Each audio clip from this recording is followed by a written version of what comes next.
Folks, if you're thinking about interviewing anytime soon, now is the time to start preparing.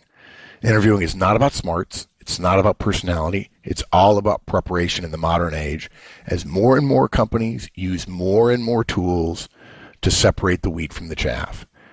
Our interviewing series is over 50 podcasts that go through in detail every step of the interview, how to prepare, how to dress, resumes, cover letters, how to chit chat, how to answer, tell me about yourself and your leadership style and significant accomplishments with repeated examples, how to close, how to ask questions, how to follow up, everything in enormous detail because we know interviewing for most people is a black box. Come and check it out. Welcome to Career Tools. Our guidance on resumes 2015.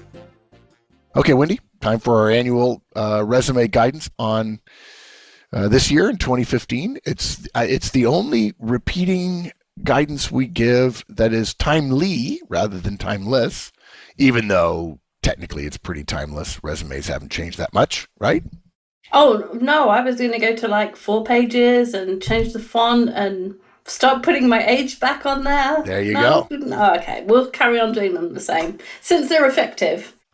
Yeah, so what we're saying is that the resume is not changed despite what you're reading in blogs or in various places and Twitter feeds and so on. The video is a joke, and basically the resume is a one-page reverse chronological description of the role that you were in and your accomplishments, right? Yep. Simple. So let's talk about our guidance for this year, or at least address those things that are in the marketplace. So the 4 things we're going to cover is use multiple methods for searching for jobs, which has become more important in the last couple of years. Yeah, absolutely. Get an internship, assess your transferable skills, and change your resume when it doesn't work. Wow, okay, those last couple surprised me since they don't really seem about resumes. So, okay, multiple methods for searching for jobs. What do you mean?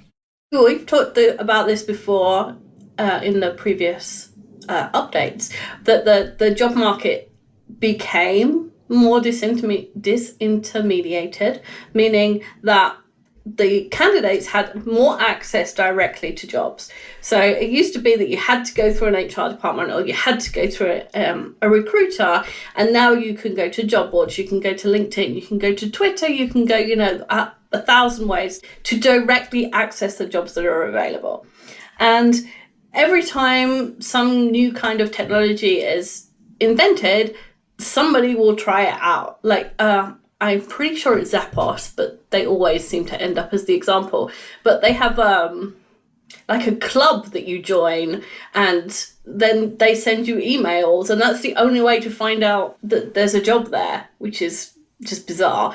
But everybody is going to try something, and the thing that works, people kind of congregate around. And so we have guidance on all those different methods of finding jobs, but it doesn't mean that the old ways go away. The number one way to find a job is network. It's always been network, and it always will be network. And it's like 70%. It's never, it's not like it's 20% and all the rest are lower. It's 70%. It's massive. And I think what's important is people don't understand that when Monster or another job board or LinkedIn get a lot of press, it's because the press focuses on things that are new. And the fact that it's 1 or 2 or 3% of the market in the first couple of years of a new system, oh, it's new, and it really they've helped a lot of people, and the next year it doubles, and the next year it doubles again. And it's still, that goes from 1% of the market to 2% of the market to 4% of the market, when in fact, it's all about your connectivity, your network, and what does everybody ask for in your network the moment you start talking to them about looking for a new job? You got a resume? Yeah. Yeah, exactly. Good. So, I mean, I looked at the Monster's earnings for the last year, and their earnings haven't gone down. So Monster has not got less jobs or less advertising, which is their revenue model, than it had a year ago. But to be fair, Wendy, I also looked at Monster's revenue, and part of the reason their revenue didn't go down was they have more sources of revenue. Okay. Not all of which are necessarily as closely related to helping people get jobs. So I would actually guess that therefore they're less effective now at getting jobs than they used to be, partially because there's so many other competitors. Mm-hmm. We're not against Monster. Yeah, would you agree with me that it's still an opportunity to find jobs? Oh, absolutely. Yeah, I'm absolutely in favor of people going to Monster. Now, I think 10 years ago, when Monster started, I don't quote me on 10 years, guys. I think it was a company would post a job. Now, recruiting companies post jobs, right? I mean, and they're trolling. They're using Monster to troll for opportunities, I think. And so people are simply using a digital venue, Monster, to go back to the old way of doing things because recruiting firms are notoriously greedy. And I don't mean that necessarily in a bad way. Maybe I do a little bit, but yeah. So yeah, I'm actually in favor of Monster. I think it's fine. If that's the way you get a job, good. Yeah. So all of those things like job board aggregators and LinkedIn Right. and, agency recruiters, those things are all there and those things are all possibilities to get a job. And then there's all the new things on top like Twitter and Facebook and company websites. And companies, I think we said this last year, are advertising on their own websites a lot more because it's free. So there's a much bigger range in that other 30% that isn't network than there used to be. And so the important thing for people and their resumes is to look specifically at the companies and the jobs that you want and find out how they do it. So, for instance, if you want a job in the NHS in the UK, which is the National Health Service, you have to go to their portal and you have to be registered on it and you have to fill in all the forms, and that's the only way you can get a job there. So if you want a job at the NHS, you have to know that. Companies usually have one or two or three preferred ways of getting hires, and so you need to go find out what those things are and then be there rather than thinking, I'll go to Monster and they have everything and so I'm bound to find something. If you do that, then your profile stays up to date. And one of the ways of updating your profile is to update your resume because the two things are similar. Yeah. We want you to reach out in all areas looking for a job and yet recognize that your network is not only where you're likely to get a job from, even if your network is not that good, it's also the most likely place you'll find to learn about open positions, right? Yeah, absolutely. Okay, good. So it's interesting you say get an internship. I'd like to just talk for briefly about, you mentioned recruiters, and I want to talk about something that's happened to me recently. It's not in the show notes, but I thought I'd share it with everybody. People start asking us, they say, hey, look, I'm getting some feedback that my one-page manager tools resume is not helpful. So, okay, good. So tell me more. Well, I talked to this guy. He says he really needs a 4-page resume. And I've now learned that the right thing to do, I always assumed that when somebody was telling me this, they were willing to change their resume for a company that wanted to interview them. Okay, fine. A company wants something different. Okay, fine. But I just assumed that, and I would tell them, well, we disagree with that, but if you want to do it, go ahead. And now I've discovered that 90% of the time when people say this to me, they do not mean that the company wants a 4-page resume. In fact, very few companies do. There are exceptions. Academia is an exception, but academia is horrible at hiring, so you wouldn't want to learn too much from them. And no offense to you guys in academia, but you are. I love you, but you are. But what it is recruiters. And people say, well, the recruiter says this. I say, okay, fine. If you need to do a 4-page resume for your recruiter because you like your recruiter and you're willing to do that for him because him or her, because they say that it's going to be helpful to you, great. Okay, fine. I'm not going to tell you not to do that. Guys, to be clear, the company that they are going to put you in touch with does not need you to have a 4-page resume.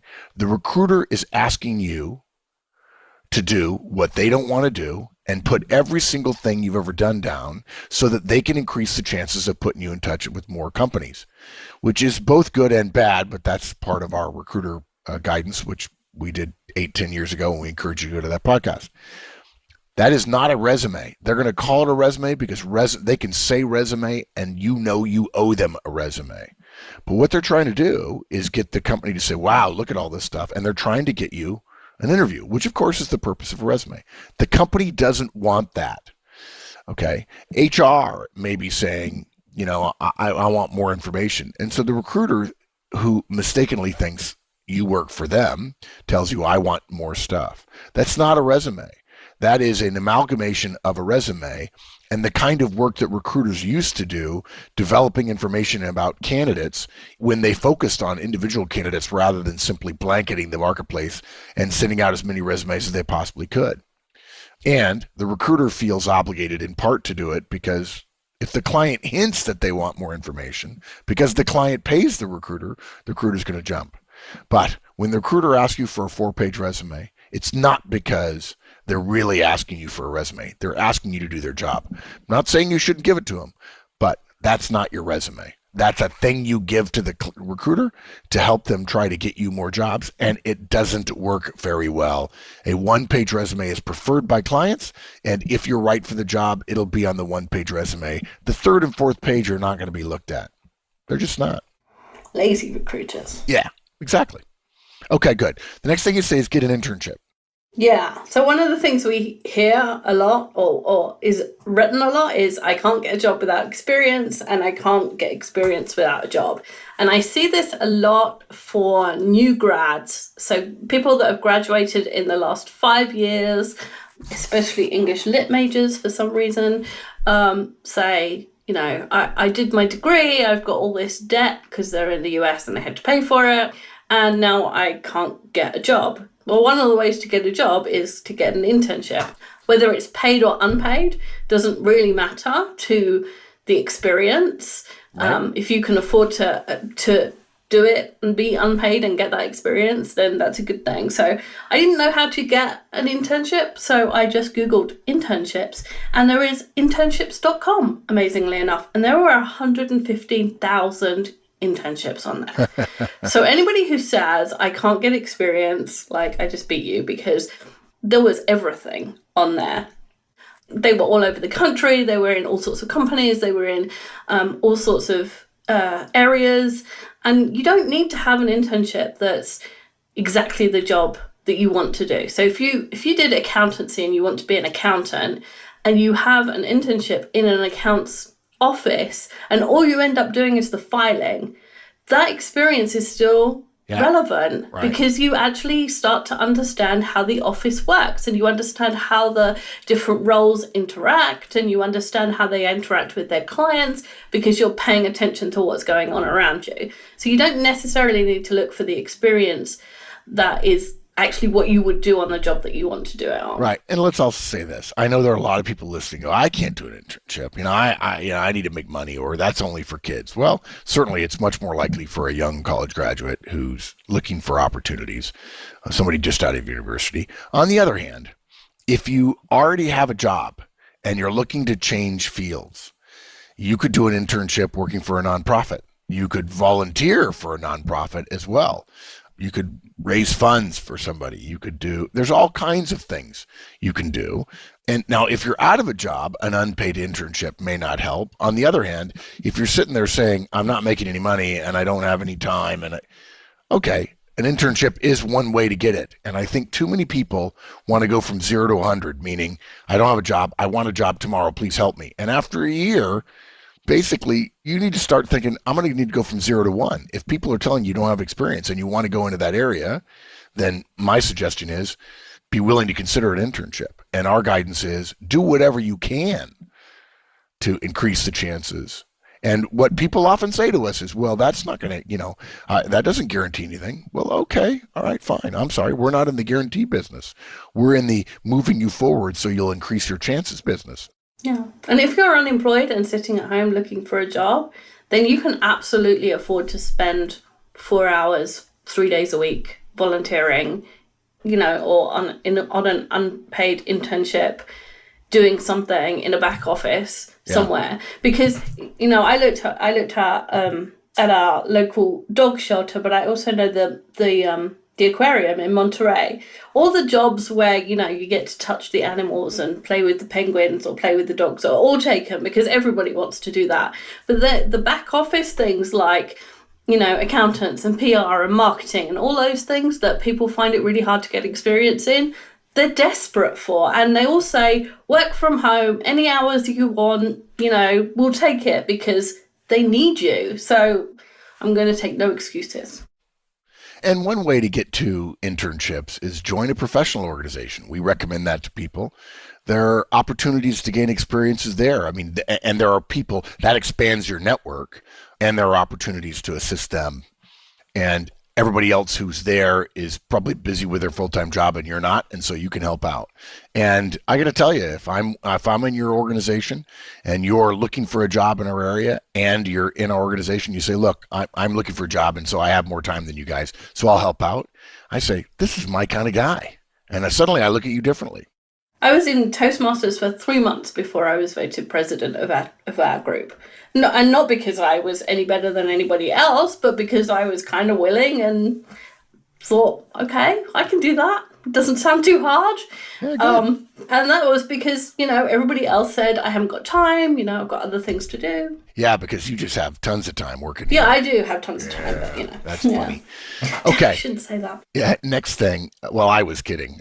Now I'm suddenly questioning what I was kidding about. So, assess your transferable skills.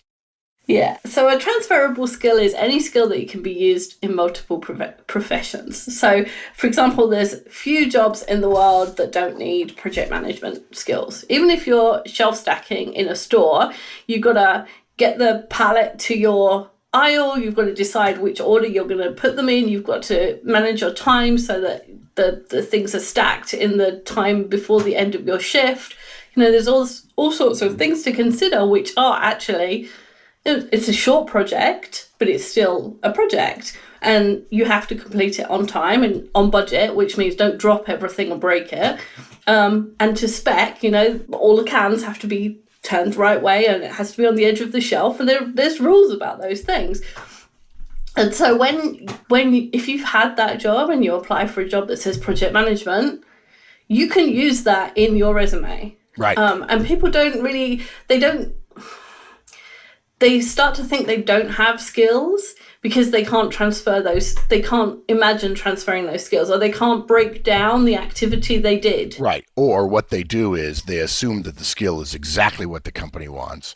And if the job has been open for a while, and in fact, I just read a Wall Street Journal article about, are you noticing the advertisement is still there? Yes, jobs are staying open longer. You allow the company to say, I see where that could translate. And if you're going to say, well, I don't have it, and then you don't do it, and you're not going to put it on your resume, then they're never going to get a chance to translate it. Yeah, absolutely. And transferable skills have kind of fallen out of fashion. Like, people don't talk about them as much because IT was so specific. Yeah, either you can write code or you can't, right? And so there's no transferable skill there. Yeah. And so candidates have overused that to say, well, no, I can't, right? Everything is that way, when in fact, writing code is a very specific thing and most everything else is not. Yeah. And even writing code, if you have the choice as a hiring manager, if you have the choice between someone who can write average code but can get on with QA, can talk to clients, can do some project management, knows how to keep a budget, and a guy who writes amazing code but starts a fight with everyone, you choose the average guy, because code can be taught and not starting fights is a much harder skill to teach. Yeah. So all of those skills that you have, all those transferable skills, the skills like project management, like running meetings, like budgets, all of those things need to be on your resume as accomplishments. We have a podcast with examples of accomplishments, so you have to write them in a particular way so that they're valuable. Right. But when you're writing your resume, think about all of those things that are useful in any job and make sure they're on your resume. Okay. And then the last thing you have is change your resume when it doesn't work. Yeah. So the biggest test of the resume is not whether it's in the right format or not, whether it's in the right font or not, whether it's in color, whether it's, an infographic or whatever. And you said it earlier, recruiters want longer resumes, and they'll tell you, don't give me a one-page resume for a particular reason. Like, right. It's their reason, not yours. And the only test is it getting you interviews? Right. Everybody has an idea about format. If you give somebody a resume, 20 people off the street, you'll have 22 opinions. And clearly we believe that our format is the best because of the experience that we've had. And, you know, people will ask you for different things. But if you get an interview for every 2 resumes that you put out, your resume is fine. Yes. And if you don't, you need to look at your resume and ask yourself, what is on here or what is missing that I am not getting interviews? Yeah, I would actually say it a little bit differently than that. I think it's important for people who are joining us. Our audience continues to grow. And the issue, I think, is that some people have not done the hard work of creating a career management document about which we have previous guidance guys. And we recommend you customize your resume to the company you're sending it to. If you've created a 1-page resume, that's all. All you have is 1 page. And this is less true for a college graduate because it's unlikely a fresh college graduate, someone just out of university, because you don't have a lot to customize. But if you've got 10 years in the workplace, your career management document where you've captured all the things you've done might be 2 or 2.5 pages long. And it's much more detailed, and you would never send it to anybody unless you thought it was perfect for somebody who wanted a 4-page resume, like a recruiter, for the wrong reasons. And what you do is you go back to the career management document and you relook what you've got and you say, have I really looked at everything carefully for this particular company? If you're sending the same resume out to everybody and you're looking in 3 different industries at 3 different levels of jobs or something like that, then you're not working hard enough to go back, create a more complete document. A career management document is something that captures virtually everything you've done in almost annoying detail, so that then when you apply your experience to company A versus company B, you tailor the experiences that will be most appealing to company A. And for company B, you go through and you perhaps choose different ones. Now, 80% of them may be the same, but that 20% could make a difference. And to me, that's part of what we mean when we say change your resume. If you're not doing that, I would start with that as changing and then do what we recommend, which is tailor your resume to the opportunity. And look, we don't want to throw everything out, and we respect that. The market is hard. This has been since 2008 now. It's been a long, slow process. The market is starting to warm up. And I would say one final thing. Don't blame your resume. If you're getting negative, start talking to your network and stay positive, because things will change. And remember, the purpose of the resume is not to get you a job. It's just to get you an interview. I think Wendy's point about interviewing, about are you getting interviews? If you're getting interviews, but you're not getting hired, it's not your resume, then that's a different problem, and you probably need our interviewing series. And that's another reason, that whole negativity thing, that's another reason for volunteering or getting an internship, because just giving other people value will make you feel better about the job search. Good. Okay. Summarize for us. Okay. Well, resumes haven't changed in 100 years. And they're not going to change now. Despite what the press says. Yeah, exactly.